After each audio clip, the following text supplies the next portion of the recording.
കൃഷ്ണ ഗുരുവായൂരപ്പ. നമസ്കാരം.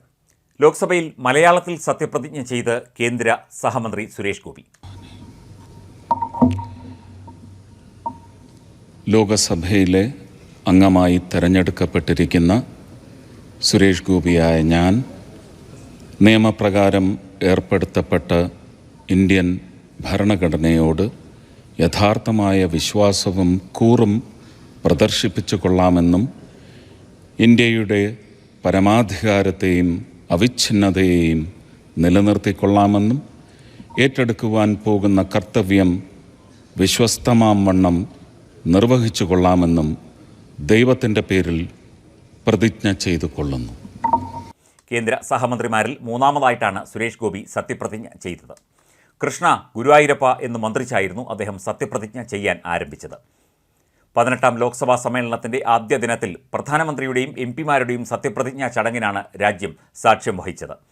കേരളത്തിൻ്റെ അഭിമാനമായ സുരേഷ് ഗോപി 3ാം മോദി മന്ത്രിസഭയിലെ പെട്രോളിയം, ടൂറിസം, സാംസ്കാരിക വകുപ്പ് സഹമന്ത്രിയാണ്. നേരത്തെ തന്നെ ലോക്സഭയിൽ എത്തിയ അദ്ദേഹം സത്യപ്രതിജ്ഞാ ചടങ്ങിന് മുന്നോടിയായി മാധ്യമങ്ങളോട് പ്രതികരിച്ചിരുന്നു. ലോകത്തെമ്പാടുമുള്ള മലയാളികൾക്ക് വേണ്ടി പ്രവർത്തിക്കും എന്ന് സുരേഷ് ഗോപി പറഞ്ഞു. പിന്തുണച്ചവർക്കും പ്രാർത്ഥിച്ചവർക്കും നന്ദി അറിയിക്കുന്നു. മാതൃകാപരമായ ഒരു പ്രവർത്തനം കാഴ്ചവെക്കാൻ ശ്രമിക്കുമെന്നും ജനങ്ങൾ ഒപ്പമുണ്ടാകണമെന്നും അദ്ദേഹം പറഞ്ഞു. BJPയുടെ കേരളത്തിൽ നിന്നുള്ള ആദ്യ ലോക്സഭാംഗം കൂടിയാണ് സുരേഷ് ഗോപി. 18ാം ലോക്സഭയുടെ ആദ്യ സമ്മേളനത്തിന് തുടക്കമായിരിക്കുന്നു. പ്രോടൈം സ്പീക്കറായി ചുമതലയേറ്റ ഭർതൃഹരി മെഹ്താബ് 11 മണിയോടെ സഭയിലെത്തി നടപടികൾ തുടങ്ങി. ഭരണഘടനയുടെ ചെറുപതിപ്പുമായിട്ടാണ് പ്രതിപക്ഷ എംപിമാർ ലോക്സഭയിലെത്തിയത്. എംപിമാരുടെ സത്യപ്രതിജ്ഞ തുടരുകയാണ്. പ്രധാനമന്ത്രി നരേന്ദ്രമോദിയാണ് ആദ്യം സത്യപ്രതിജ്ഞ ചെയ്തത്. രണ്ടാമതായി രാജ്നാഥ് സിംഗും മൂന്നാമതായി അമിത്ഷായും സത്യപ്രതിജ്ഞ ചെയ്തു. കേന്ദ്ര സഹമന്ത്രിമാരുടെ സത്യപ്രതിജ്ഞ ഉൾപ്പെടെ പൂർത്തിയായ ശേഷമായിരിക്കും എംപിമാരുടെ സത്യപ്രതിജ്ഞ നടക്കുക. പ്രധാനമന്ത്രി സത്യപ്രതിജ്ഞ ചെയ്യാനായി എത്തിയപ്പോൾ ഭരണഘടനയുടെ ചെറുപതിപ്പ് ഉയർത്തിക്കാണിച്ചുകൊണ്ട് പ്രതിപക്ഷ എംപിമാർ പ്രതിഷേധമറിയിച്ചു. പ്രോടൈം സ്പീക്കറെ സഹായിക്കുന്നവരുടെ പാനൽ വായിച്ചപ്പോഴും പ്രതിപക്ഷ അംഗങ്ങൾ ബഹളം വെച്ചു. വിദ്യാഭ്യാസ മന്ത്രി ധർമ്മേന്ദ്ര പ്രധാന്റെ സത്യപ്രതിജ്ഞയ്ക്കിടെ നീറ്റ് എന്ന് വിളിച്ച പ്രതിപക്ഷം ബഹളമുണ്ടാക്കി. വയനാട് മണ്ഡലത്തിൽ നിന്നുള്ള രാഹുൽ ഗാന്ധിയുടെ രാജി സ്വീകരിച്ചതായി പ്രോടൈം സ്പീക്കർ അറിയിച്ചു. കേരളത്തിൽ നിന്നുള്ള എംപിമാരുടെ സത്യപ്രതിജ്ഞ വൈകിട്ട് 4 മണിക്ക് ശേഷമായിരിക്കും നടക്കുക.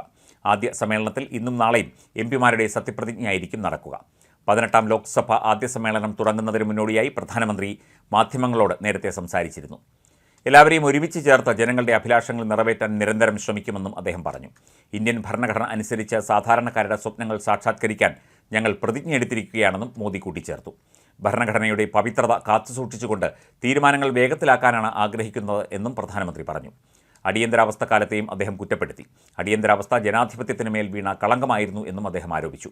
ജൂൺ 25-ന് ജനാധിപത്യത്തിന് മുകളിൽ വീണ കളങ്കത്തിന് 50 വർഷം തികയുകയാണ്. ഇന്ത്യൻ ഭരണഘടന പൂർണ്ണമായി നിരസിക്കപ്പെട്ടതും ഓരോ ഭാഗവും കീറി മുറിക്കപ്പെട്ടതുമായ ആ കാലം പുതുതലമുറ ഒരിക്കലും മറക്കില്ല എന്നും പ്രധാനമന്ത്രി പറഞ്ഞു.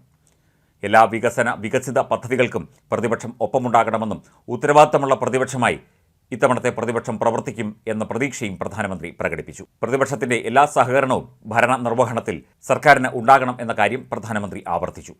പ്രതിപക്ഷത്തെ പുകഴ്ത്തിക്കൊണ്ടാണ് പ്രധാനമന്ത്രി പല കാര്യങ്ങളും ചൂണ്ടിക്കാട്ടിയത്.